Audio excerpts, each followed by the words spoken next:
If we look at the US economy over the last 6 months, perhaps we can think about it as a three-way tug of war between manufacturing, services, and the labour market.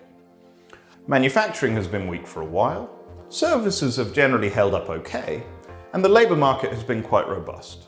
But if we look at the most recent data, what we see is manufacturing continues to weaken, services are not as strong as they were, and the labour market, while still strong, is perhaps not generating jobs at quite the pace that it was 6 or 9 months ago. So what does this mean for financial markets?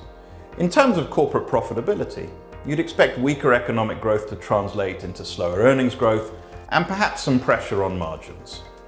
In terms of policy, it raises the potential for the US Federal Reserve to continue to cut interest rates.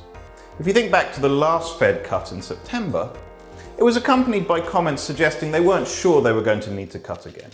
But the most recent data argues that there is room for the Fed to cut further.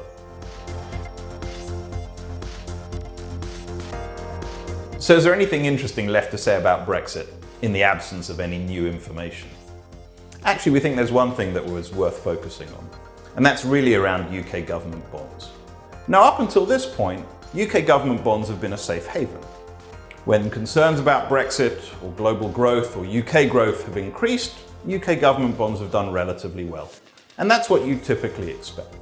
The question is, will that continue to be the case? Or will investors start to want a little bit more yield to hold those bonds? The pushback there is that while the UK continues to print its own currency, investors are going to get paid. They're going to get their money back.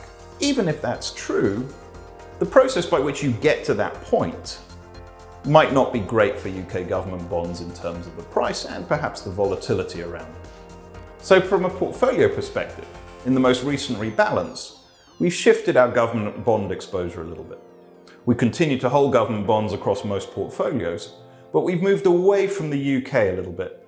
And that reflects our concerns that UK gilts may not be quite the safe haven in the near future that they have been in the recent past.